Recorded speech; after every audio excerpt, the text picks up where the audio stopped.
Alors, comment va s'organiser le webinaire? En 5 étapes. On va vous présenter rapidement, dans un premier temps, Flag Group France, suivi du système Recolor.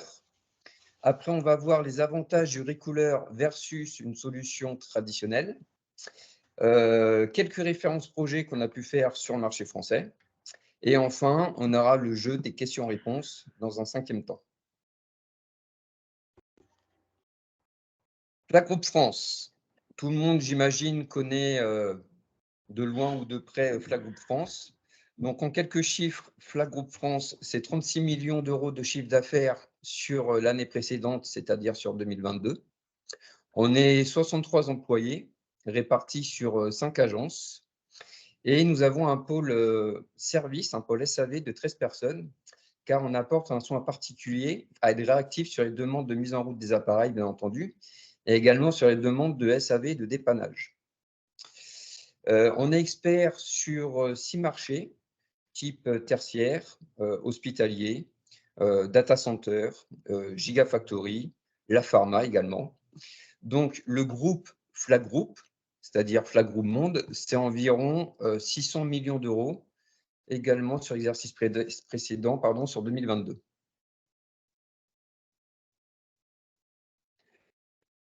Nos implantations sur le territoire français. Donc, on a le siège de Flag Group France qui se situe dans le nord, à Ronques précisément, à côté de Lille. On y trouve le service comptabilité, le service transport logistique, le service marketing et également le service SAV. On a également une agence en Île-de-France, à Arnières-sur-Seine, pour être précis, une autre agence dans le sud-ouest, à Cannes-Jean, une à côté de Lyon, à Saint-Priest, et une 5e, l'agence de l'Est, à Strasbourg. On a également différentes antennes réparties un petit peu sur toute la France. Comme ça, on couvre bien toute la France par nos différentes implantations.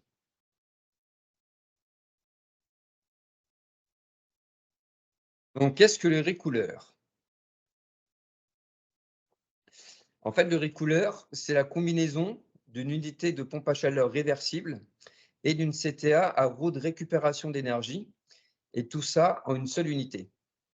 C'est une centrale de traitement d'air complète, plug and play, qui est prête à l'emploi, que ce soit pour la ventilation, pour le chauffage, mais également pour le refroidissement. À savoir que tout est inclus et tout est testé en usine, justement pour une installation simple et rapide à mettre en œuvre sur site. À savoir qu'une installation, on va dire, plus traditionnelle comprendrait une unité de condensation séparée. Et en fait, cela demanderait de nombreuses heures de préparation et d'installation sur le site, en termes de tuyauterie, en termes de main-d'œuvre, en termes de coordination, etc. Et donc, forcément, si on multiplie les intervenants, en fait, ça augmente le risque de dysfonctionnement, contrairement à l'installation Recolor qui est très rapide et qui limite justement et simplifie le travail de tuyauterie. Donc, comme je l'ai dit, l'installation est plug and play. Donc, tout est intégré et le programme est développé par Flag Group. Le fluide frigo, c'est du R410A, à savoir qu'on est en train de travailler sur des nouveaux fluides frigo en vue justement des nouvelles réglementations qui vont arriver. Les compresseurs se trouvent dans le caisson d'inspection et non pas dans le flux d'air. Donc ça, c'est toujours intéressant pour tout ce qui concerne maintenance. Nous sommes sur des compresseurs PM avec variateur à haute efficacité. L'échangeur de chaleur qui est rotatif est également à haute efficacité, car on a des taux de récupération de l'ordre de 80 à 85%. Il y a également un détendeur électronique qui assure une régulation précise. Et on peut avoir le Recolor en 2 modules. Donc ça, pour tout ce qui est la rénovation, pour des endroits un petit peu exigus à faire passer le Recolor, c'est toujours appréciable. En termes de gamme de Recolor, on a 8 tailles différentes, c'est-à-dire qu'on traite du petit débit comme du gros débit. Donc, on va de 3000 m3 jusqu'à du débit beaucoup plus important, c'est-à-dire 26 000 m3. Et le système Recolor c'est-à-dire le système échangeur rotatif groupe froid intégré, s'intègre dans nos deux gammes de CTA, que ce soit la gamme EQ Prime et la gamme EQ Master.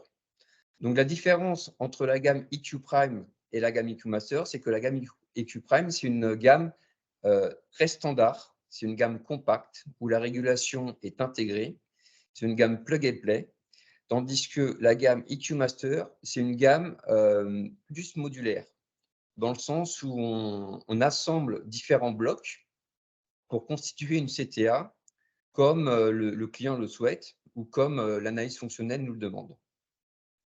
À savoir que les recouleurs fonctionnent également avec des températures de l'ordre de 40 degrés extérieurs en été et de l'ordre de moins 20 degrés extérieurs en hiver. Alors, pourquoi moins 20 degrés? Tout simplement parce que le recouleur est fabriqué en Suède. Et donc, en Suède, moins 20 degrés, c'est la température de calcul de base en hiver.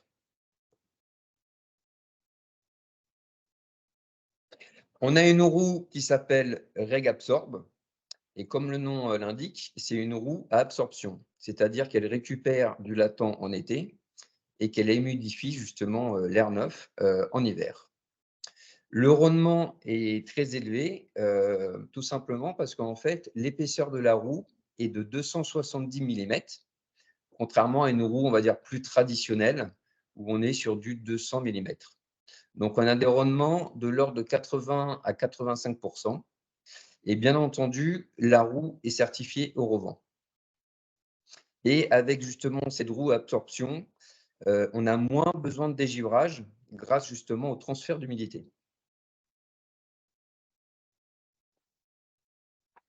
On peut voir sur la petite vidéo que l'échangeur rotatif, donc RegAbsorb, transfère l'humidité de l'air repris vers l'air soufflé grâce justement à un traitement de surface qui est fait par tamis moléculaire.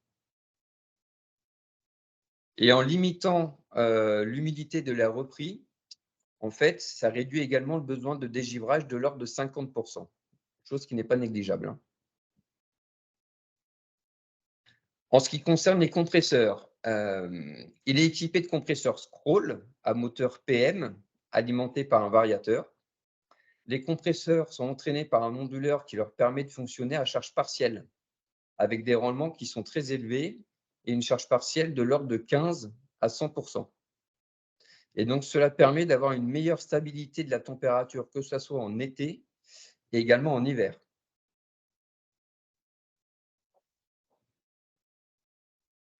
Il est équipé également d'un détecteur de fuite afin de prévenir toute éventuelle fuite sur le circuit frigorifique. Et donc, toute la partie électrique, la partie régulation, la partie compresseur, donc, se trouve dans un caisson qui est hors du flux d'air de la CTA, ce qui facilite justement l'accès à la maintenance.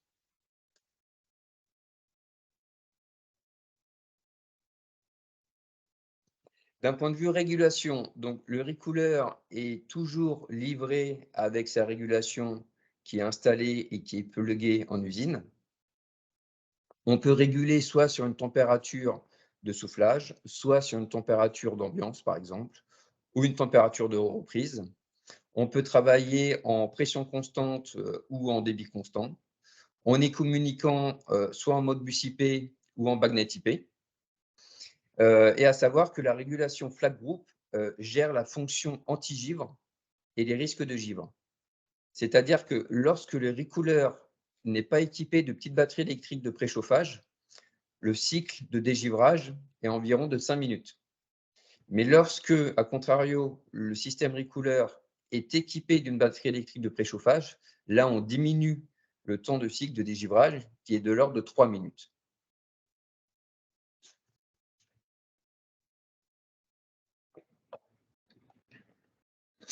On peut voir ici le synoptique avec les différents composants où tout est intégré en usine et plugué justement dans notre usine. C'est-à-dire qu'on a le petit listing à droite avec les différents composants. Donc, on peut voir par exemple que le servomoteur du registre est directement intégré. Les différentes sondes de pression également, pression des ventilateurs, également le différentiel de pression des filtres. Les sondes de température aussi, donc la sonde d'air neuf, la sonde de reprise, sonde d'ambiance si on régule sur l'ambiance, sonde de soufflage.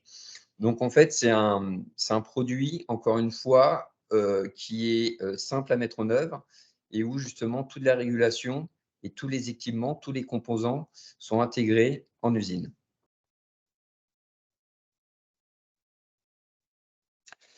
D'un point de vue rénovation, on peut scinder le recouleur en 2 parties. Donc, souvent, on a des passages qui sont exigus ou des passages qui sont étroits pour la rénovation ou même pour le neuf, hein.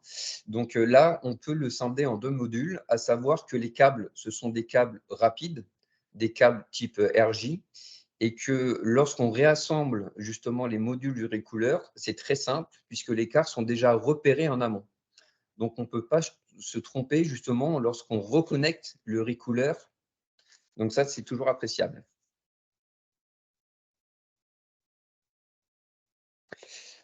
On a fait une sélection pour voir un petit peu l'évolution de température dans un recouleur pour une CTA de 8000 m3.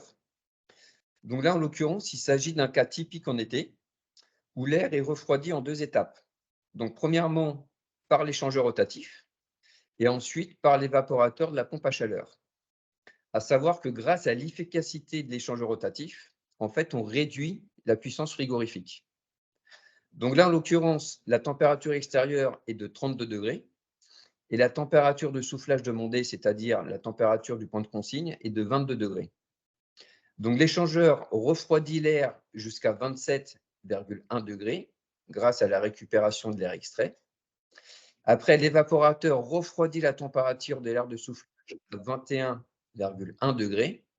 Et on a les 0,9 degrés qui est lié au réchauffement moteur de la CTA du moteur de soufflage pour atteindre justement la température demandée qui était 22 degrés. D'un point de vue reprise, on a de l'air extrait à 26 degrés et lorsque cet air passe après l'échangeur, elle passe à 30,9 degrés.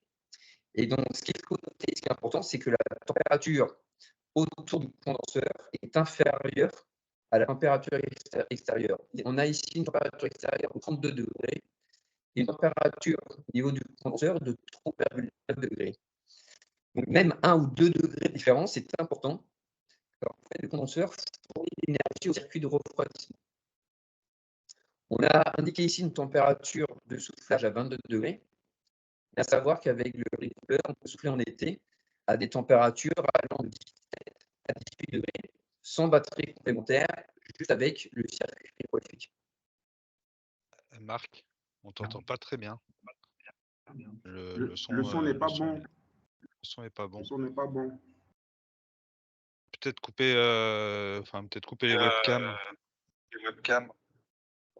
Vous m'entendez mieux là ou pas du tout? Oui, c'est mieux, oui. C'est mieux. C'est mieux? Oui. D'accord. On va continuer comme ça alors. Donc, passons en hiver. Ici, la séquence est inversée, c'est-à-dire que grâce à la 24 voies, on inverse justement le cycle. Donc, le condenseur au niveau d'extraction est devenu évaporateur et l'évaporateur au niveau du caisson d'air neuf est devenu condenseur. Donc, comme j'ai dit, la séquence est inversée. Donc, on chauffe toujours en 2 étapes. Donc, la première étape, grâce à l'échangeur de chaleur, l'échangeur rotatif. Et ensuite, on fait l'appoint de chaleur avec le condenseur. La température extérieure ici est à -7 degrés. Et l'échangeur rotatif réchauffe ça bug l'air toujours pour moi. à 4. Pour moi aussi, ouais, on n'entend pas bien. Il faudrait éteindre des vidéos, les caméras, en fait. Ça prend beaucoup de… Ouais, si vous pouvez éteindre les webcams, s'il vous plaît, en espérant que le son soit meilleur. Est-ce que le son est meilleur? Là, c'est beaucoup mieux, ouais. Ah. Ça a l'air, ouais. D'accord. Ça va, vous m'entendez correctement? Voilà, là c'est bon. Là, c'est bon, ouais.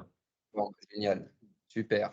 Bon, je ne vais pas tout recommencer. Je pense que vous avez compris un petit peu le fonctionnement dans un premier temps. Donc, on va continuer là où est-ce qu'on en est, c'est-à-dire en régime hiver. Donc, comme je disais, la température extérieure ici est à moins 7 degrés. L'échangeur rotatif réchauffe l'air à 14,6 degrés, c'est-à-dire que l'échangeur a pris toutes les calories de l'air extrait pour la retransférer justement à l'air neuf. Et après, on a le condenseur qui amène l'air à 20,2 degrés. On a ensuite toujours le petit réchauffement moteur de 0,8 degrés qui est lié au ventilateur de soufflage de la CTA pour avoir justement la température du point de consigne demandé à 21 degrés. D'un point de vue reprise, on a l'air extrait ici qui est à 19 degrés et lorsque ça passe au niveau de l'échangeur, elle passe à moins 2,6 degrés. Donc l'évaporateur sur l'air extrait refroidit l'air rejeté à moins 6,5 degrés. Donc ce qui est important, c'est qu'en fait, il faut savoir que le compresseur ne démarre qu'en cas de nécessité. Et donc, grâce à la régulation de vitesse des compresseurs, en fait, on ne consomme jamais plus qu'il ne faut pour avoir une température de soufflage demandée. Et comme on l'a vu tout à l'heure, l'échangeur rotatif transfère donc également une partie de l'humidité, donc de l'air repris vers l'air soufflé. En fait, ça réduit le besoin de dégivrage. Et ce qu'il faut noter, c'est que si la température extérieure est à moins 15 degrés, chose quand même rarissime parce qu'on n'est plus sur du moins 5, moins 7 degrés, mais bon, ça peut arriver à moins 15 degrés, ou si on souhaite justement un dégivrage plus rapide, on peut intégrer, si besoin, une petite résistance électrique entre l'échangeur et l'évaporateur de l'air extrait. Donc, on a vu les différentes évolutions de température au niveau du recouleur. On va voir maintenant, on a fait une simulation avec une évolution de performance, donc toujours en une CTA de 8 mm, avec 4 critères différents. Donc, les quatre critères sont une différence de température extérieure. Donc, on a fait une première sélection à moins 10 degrés extérieur, une deuxième à moins 5 degrés extérieur, une troisième à 0 degré extérieur, et enfin une à 5 degrés extérieur. Donc, si on prend la troisième ligne, par exemple, 0 degré extérieur, on voit que la puissance récupérée par l'échangeur rotatif est de 39,5 kW et que la puissance fournie par le condenseur est de 11,4 kW pour avoir une puissance produite totale de la PAC de 50,9 kW. D'un point de vue consommation totale de la PAC, on est à 6,26 kW. Ça se traduit par une puissance consommée par les compresseurs de 2,03 kW et une puissance ventilateur soufflage reprise de la CTA de 4,23 kW. Donc, si on compare justement cette valeur de 6,26 kW à 0 degré à la valeur de 7,94 kW à moins 10 degrés, on voit forcément qu'il y a l'évolution, mais qu'elle n'est pas significative. Elle n'est pas elle n'augmente pas si fortement que ça. Et au niveau de la puissance produite de la PAC, ce qui fait la puissance produite, c'est essentiellement le taux de récupération de l'échangeur rotatif. Puisqu'on voit qu'à 0 degré, l'échangeur récupère 39,5 kW et qu'à moins 10, il récupère 73 kW. Donc la puissance fournie condenseur également évolue en fonction de la température extérieure, mais encore une fois, pas de façon significative. Donc ce qu'on peut dire ici, c'est que quelle que soit la température extérieure demandée, 0, 5, moins 10 degrés, on arrive toujours à une température de soufflage du point de consigne également demandée, là en l'occurrence à 21 degrés, mais on aurait très bien pu demander 22, 23, 24, 25 degrés.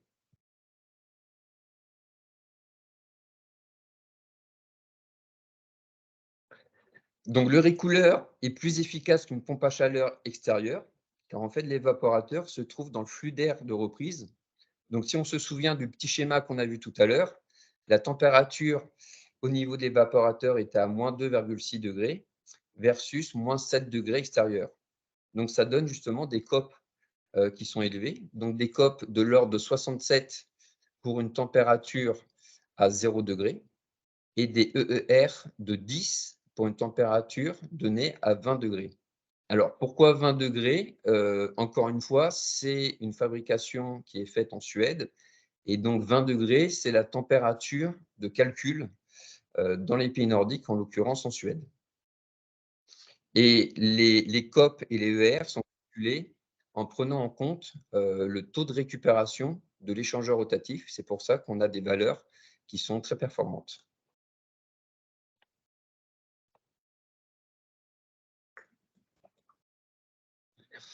On a un outil de sélection qui est également performant et qui est très facile à utiliser, qui s'appelle Acon. Donc, qui permet une sélection rapide des différents produits, notamment CTA et Recouleur. Et ça fournit toutes les informations dont on a besoin, donc en termes de température, en termes de puissance, en termes d'efficacité énergétique, de coût du cycle de vie, la fameuse LCC.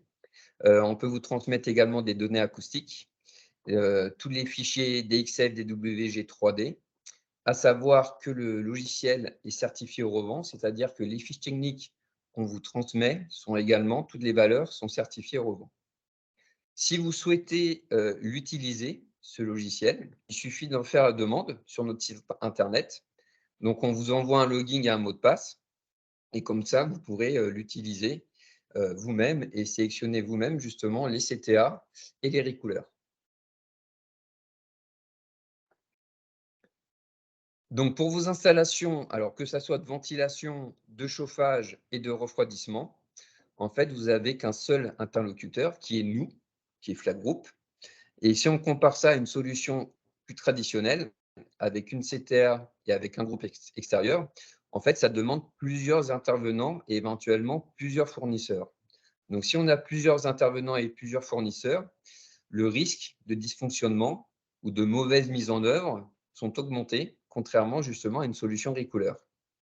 De plus, en termes de maintenance, vous n'avez qu'une seule machine à visiter, car en fait, la production de froid et de chaud est directement intégrée dans la CTA. Contrairement à une solution traditionnelle, où on a une CTA d'un côté et le groupe de l'autre côté. Donc, la transition est toute faite justement pour arriver au troisième point. Quels sont les avantages du Recouleur versus une solution traditionnelle? Donc, on voit que dans une solution traditionnelle, on a besoin d'une CTA, on a besoin d'une pompe à chaleur, on a besoin de pas mal de main-d'œuvre, de grutage. On n'y pense pas, mais on a besoin d'un grutage pour la CTA, d'un grutage pour le groupe. Contrairement au Recouleur, où là, l'appareil est tout intégré, et donc on n'a besoin qu'un seul grutage, et tout ça, ça fait des gains financiers.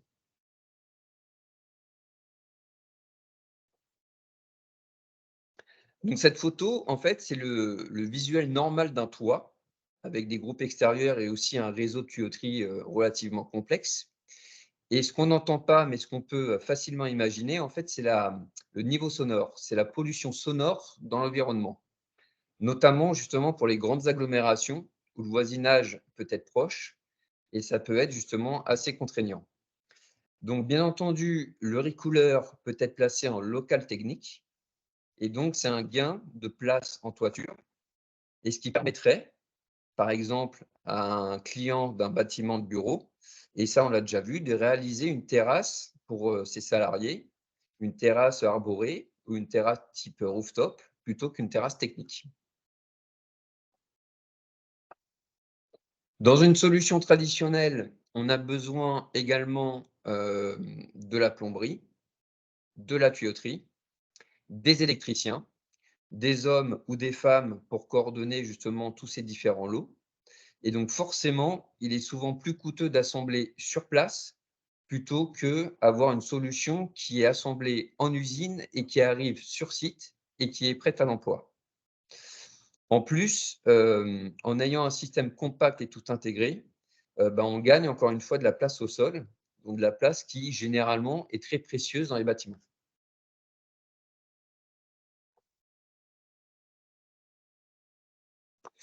Ici, sur cette photo, vous imaginez en fait que chaque tuyau doit être dimensionné et calculé et que chaque vanne également doit être calculée.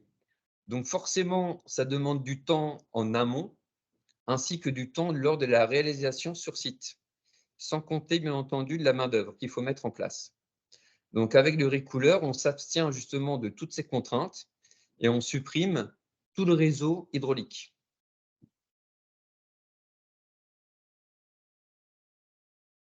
Concernant les coûts financiers, on a fait un comparatif de consommation et également un comparatif tarifaire.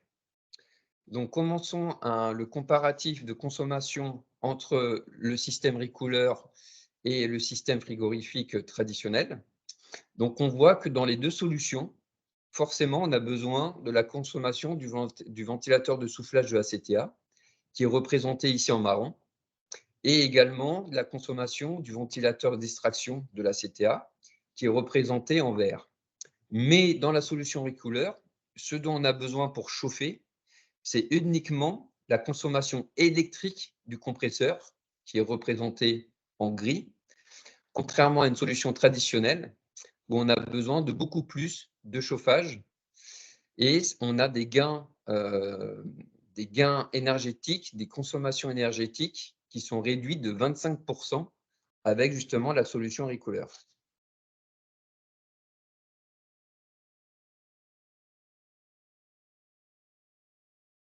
Ici, nous avons fait appel à 2 consultants indépendants qui nous ont fourni les calculs pour une solution traditionnelle, une solution recouleur.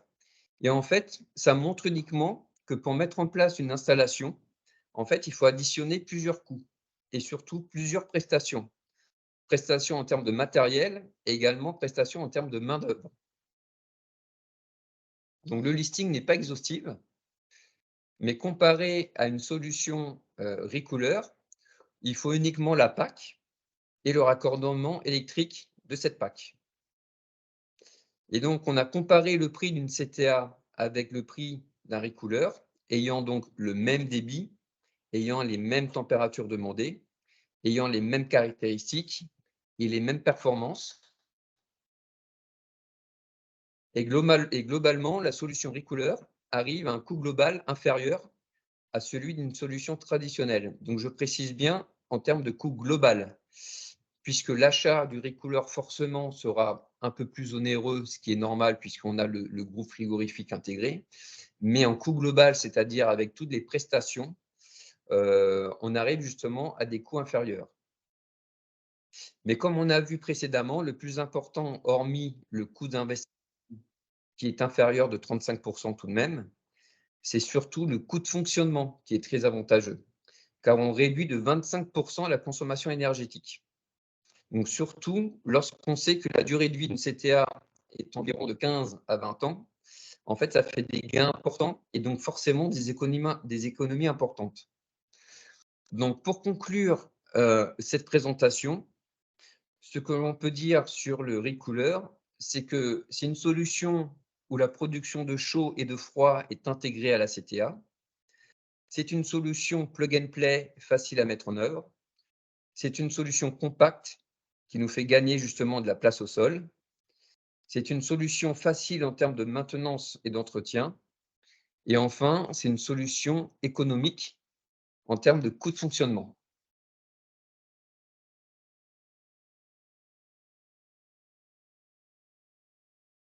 Nos différents références sur le marché français, donc on en a pris quelques-unes, pardon. Là, en l'occurrence, c'est des immeubles de bureaux qu'on a pu faire avec le recouleur, type Sanofi, type Crédit Agricole dans le 77, les bureaux d'Avis dans les Yvelines dans le 78, également dans le Bouches-du-Rhône, Grande Loge féminine de France, Equinox à Clichy. Et on a également des applications qui sont différentes que des bureaux, bien entendu, comme la RATP, Roissy-Charles de Gaulle, en Île-de-France, La Poste, les brigades de sapeurs-pompiers à Valenton, dans le 94. On a également des ateliers, des gymnases, mais aussi du tertiaire plus traditionnel, comme par exemple des salles polyvalentes, des groupes scolaires, des restaurants scolaires, des restaurants d'entreprise, des salles des fêtes, des crèches, Donc, tout ça pour vous montrer qu'en fait, le recooler s'applique dans tout type de secteur, que ça soit dans le tertiaire, dans les bureaux traditionnels, mais également dans des applications totalement différentes. Donc, si vous avez des questions, n'hésitez pas. Je suis là pour y répondre.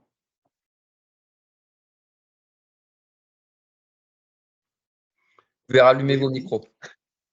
Oui, bonjour, Hervé Defresne, installateur. On a laissé quelques questions dans les conversations. Est-ce que vous avez eu le temps de les lire ou pas? Ah non, du tout.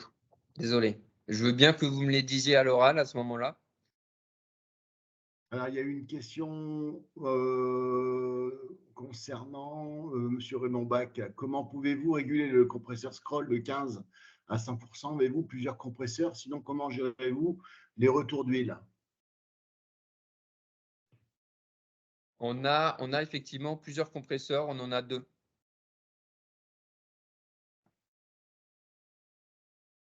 Les deux sont inverteurs ou uniquement un et Tout à fait. une cascade classique et le deuxième, il est Les, tout ou les, rien? les deux sont inverteurs. Les deux sont inverteurs. Les deux le sont, tout à fait. Non, mais normalement, sur du scroll, on a quand même des difficultés à baisser à faire varier à plus de 80%, enfin, de 80 à 100%, c'est bon. En dessous, c'est un peu difficile pour les retours d'huile, quoi. Alors, est-ce que vous avez des fonctionnements avec toute la puissance qui permet de faire revenir l'huile sur les compresseurs? C'est-à-dire que quelques minutes, vous allez mettre à fond le compresseur de façon à pouvoir faire un retour d'huile et ensuite le faire gérer à 15% par exemple, ou à 30% si vous avez 2 compresseurs. C'est ça que j'arrive pas à comprendre en fait. Ouais, ouais. À ce moment-là, je prends note de vos questions concernant justement le retour d'huile et je vais essayer je vais contacter notre metteur au point qui est à même justement à répondre justement à ce type de questions puisqu'il a l'habitude de mettre en service et d'intervenir sur les couleurs. Et après, je reprendrai contact avec vous justement pour vous donner justement différents détails à ce sujet. Merci. J'ai posé une question sur le bypass de recyclage. Est-ce qu'il y a bien un bypass de recyclage en inoccupation? Et est-ce qu'il est à 100%? Alors, on peut avoir un bypass, effectivement. Donc, c'est un caisson, non pas de mélange d'air. On ne peut pas faire de mélange d'air. On ne peut pas avoir un caisson de mélange. Mais on peut avoir un bypass, effectivement, ouvert, fermé. Donc, 100%. Soit ouvert, soit fermé. Et le bypass, il est avant la roue alors? Le bypass, au niveau il est entre la roue et le ventilateur de soufflage. C'est ça, donc il est avant, quoi. Donc on recycle l'air ambiant à 100%, quoi. C'est ça, tout à fait. Pour maintenir, par exemple, une température constante la nuit, voilà, pour ne pas descendre en température. Ce que vous nous proposez, c'est une CTA qui permet de chauffer et de climatiser. Donc, ça veut dire qu'il n'y a plus rien d'autre en équipement dans le bâtiment. Donc, effectivement, il y a des notions d'occupation et d'inoccupation. Maintenant, on se rend compte que là, il y avait une autre question qui était intéressante également. Est-ce que ce bypass, enfin, est-ce qu'on peut réguler, vous avez dit qu'on pouvait réguler en débit variable, mais en fonction du CO2, mais est-ce que ce n'est pas incompatible avec un taux de brassage nécessaire pour la diffusion de l'air tempéré, quoi? Bah, alors, on traite, encore une fois, on traite le refroidissement, mais on ne climatise pas. Donc, on peut descendre à des températures de l'ordre de 17, 18 on va enlever le degrés. mot clim. On va enlever le mot clim, Ouais. mais c'est chauffage, rafraîchissement. Mais vous savez très bien que ce soit en chauffage ou en rafraîchissement, il nous faut des taux de brassage minimum pour avoir une homogénéité dans les pièces, en fonction de la hauteur. Aujourd'hui, si je veux dimensionner une CTA thermodynamique, je suis obligé d'aller chercher des débits beaucoup plus importants que si jamais j'ai qu'un débit de renouvellement d'air réglementaire à faire. Donc, je ne compare pas une CTA double flux pour débit réglementaire à une CTA thermodynamique qui a pour but de chauffer et de rafraîchir. Je n'ai pas le même équipement en dimensionnement. Hein. Ouais. Et ça, dans votre comparatif énergétique, vous n'en tenez pas compte, quoi. Bah, c'est une simulation qu'on a faite sur un taux de brassage, on va dire, traditionnel. Hein. C'est quoi un taux de brassage traditionnel pour vous? Bah, je pourrais revenir vers vous à ce moment-là pour vous indiquer les différents critères qu'on a pu mettre en œuvre pour faire justement la comparaison.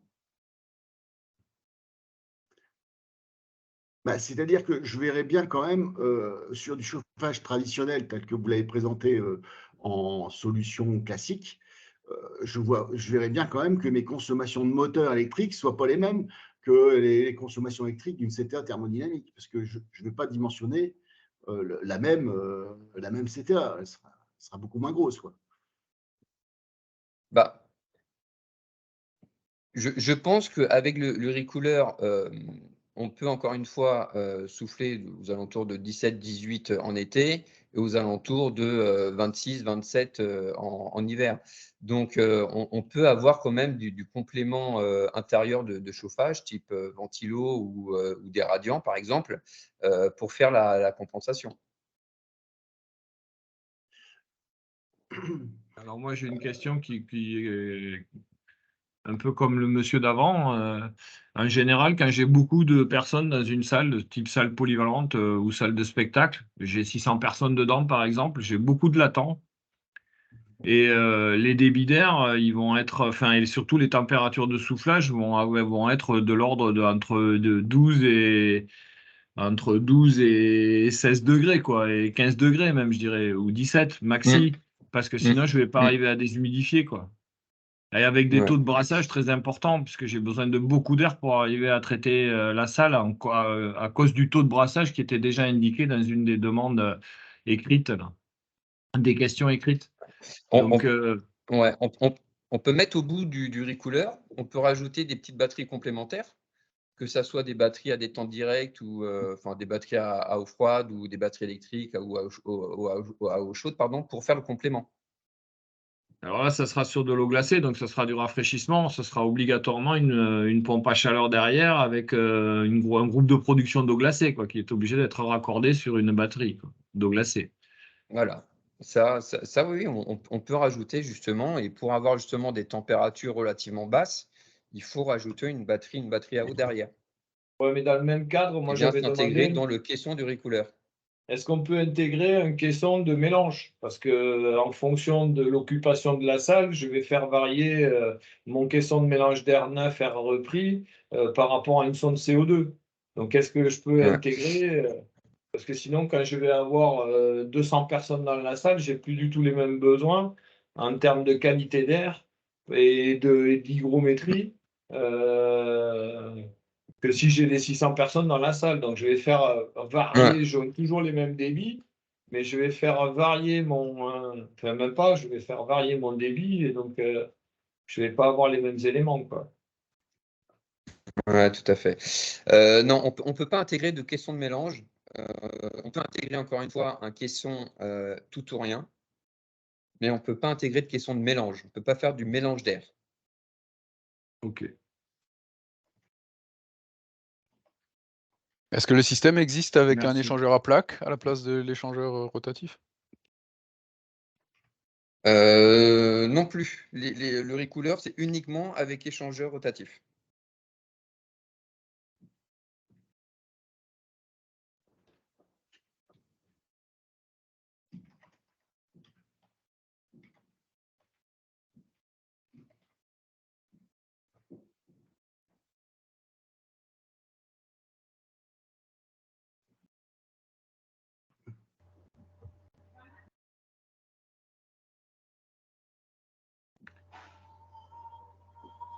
Allô? Est-ce qu'il y a d'autres questions? pour moi, non. Oui, juste une question, moi. Comment se passe la gestion du free cooling en période estivale? Alors, le free cooling se fait au niveau de l'échangeur rotatif, c'est-à-dire que en mi-saison ou même en été, lorsqu'il fait 20, 22 température extérieure et qu'on demande 22 degrés, en fait, l'échangeur rotatif s'arrête ou tourne lentement et on travaille directement en free cooling. Donc, on ne fait pas fonctionner l'échangeur rotatif ni le groupe. Donc, c'est l'air rafraîchi gratuit, on va dire.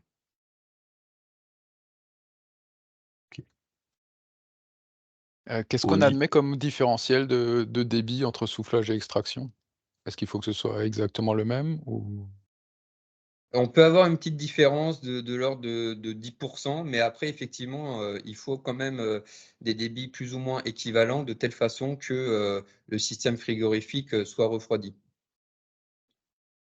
au niveau de l'air extrait, au niveau du ventilateur de soufflage, de reprise.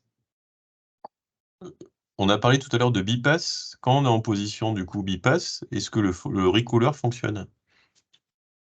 Non, le recooler ne fonctionne pas lorsqu'on est en bipass.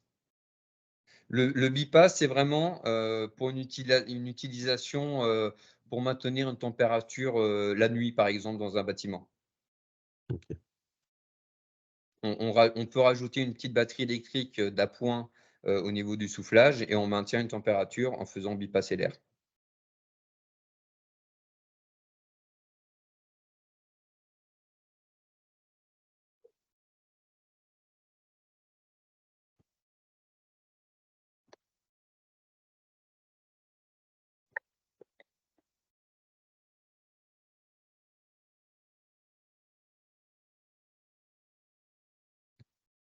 D'autres questions peut-être? Excusez-moi, j'aimerais savoir, est-ce que le recoller, on peut l'utiliser en milieu hospitalier? Bah non. Alors, qu'est-ce que vous appelez milieu hospitalier? Pour quoi? Pour des zones de circulation, oui, comme toutes ces théâtres traditionnels. Maintenant, Donc l'échangeur pour des blocs, rotatif, c'est à éviter, c'est quoi. compliqué. Oui. Ah, Non, d'accord. même les chambres, c'est à éviter, même les consultations, quoi. Ah, ok.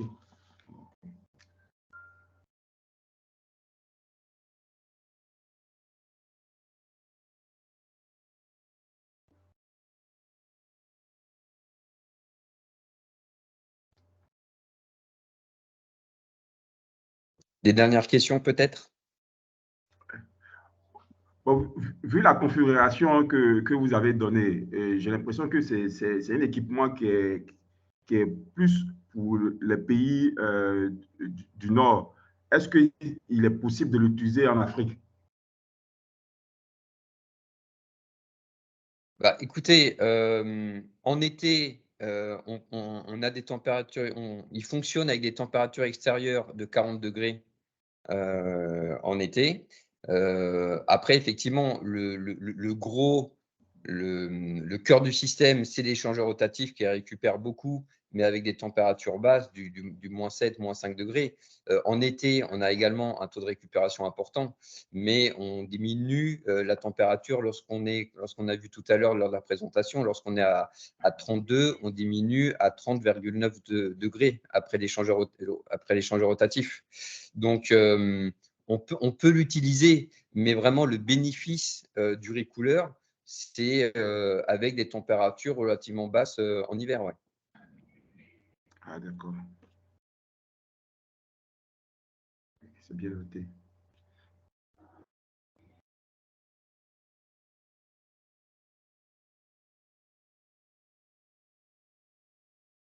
Ok, me concernant, je n'ai plus de questions, hein. Pardon? Et puis, me concernant, je n'ai plus de questions. D'accord.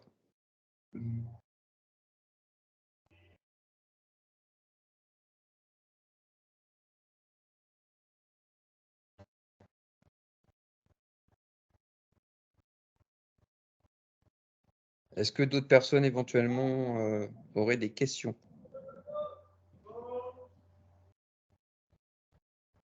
Non, pour moi, c'est bon. Merci beaucoup. Bonne fin de journée. Bah, écoutez, si personne n'a d'autres questions, en tout cas, je vous remercie de votre écoute, d'avoir pris du temps justement pour cette présentation. Si vous avez justement des projets, des sélections à faire ou quoi que ce soit, n'hésitez pas à revenir vers nous. On pourra vous recontacter et puis on pourra étudier justement soit un projet, soit une solution ensemble. Je vous souhaite un bon appétit à tout le monde, une bonne journée et j'espère qu'on pourra se recroiser très vite pour amener à bien un projet. Ouais, on l'espère bien. Excusez-moi, j'ai peut-être une question. Oui. Alors, juste d'un point de vue réglementaire, par rapport à la RE 2020, est-ce que vous savez si vous préparez sur le produit une fiche FDES ou PEP pour valoriser le produit d'un point de vue environnemental? Faut que je me renseigne auprès de l'usine, ça. Vous dites une fiche comment, pardon? F? Ça serait une fiche PEP, PEP, dans la base Ignes, par rapport du coup au point ACV, qui est Alors moi, désormais là, je peux peut-être t'aider, obligatoire. Marc, pour gagner un peu de temps. Là, c'est pas, pour le coup, c'est pas du tout commercial, c'est pour ça que je me permets de prendre la parole sur ton webinaire. On n'aura pas de fiche FDES parce que c'est franco-français, proprement français. Là, en l'occurrence, nous, on est Fleck Group. Les produits sont développés soit en Allemagne, soit en Suède.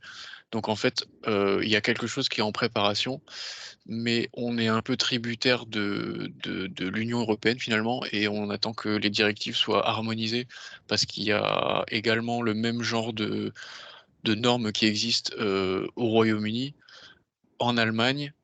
Je sais qu'aux Pays-Bas, ils en ont une aussi. En fait, on attend juste qu'il y ait une sorte de fiche FDES européenne qui sorte, et quand la norme sera actée, parce que pour l'instant, il me semble que c'est un brouillon, on aura le doc à disposition, quoi.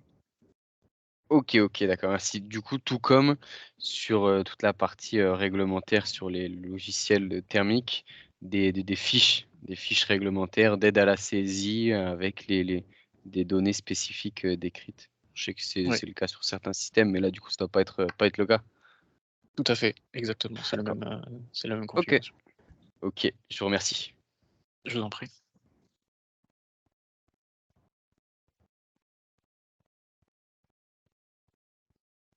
Une dernière question peut-être, avant de se quitter?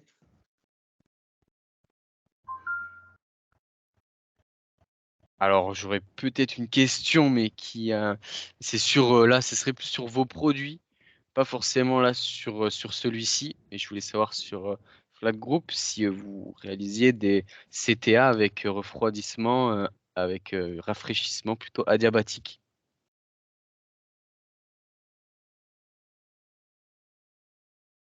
Là, on ne serait pas sur le système thermodynamique, mais seulement avec l'évaporation de l'eau. Vous avez un projet dans ce sens-là? C'est ça, exactement. C'est sur un internat avec des problèmes de surchauffe en rénovation.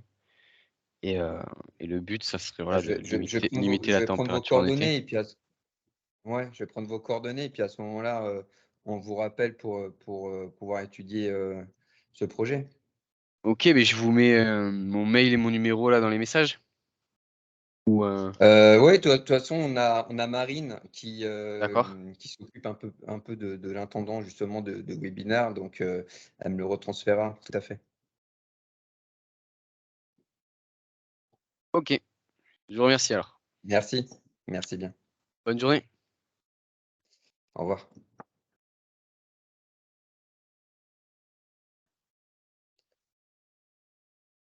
C'est bon pour vous? Ou il y a une dernière qui sort du chapeau? C'est bon pour moi. Ok. Bah, encore une fois, merci à tous et à toutes. Et j'espère que ça vous a plu, que vous avez appris quand même des choses sur le recouleur. Et donc surtout, si vous avez des projets ou même des questions, des interrogations, n'hésitez pas à revenir vers nous. Je vous souhaite une très bonne journée. Merci. Merci. Au revoir. Merci. Bonne journée. Bonne journée. Merci Marc, bonne journée. Au revoir. Au revoir.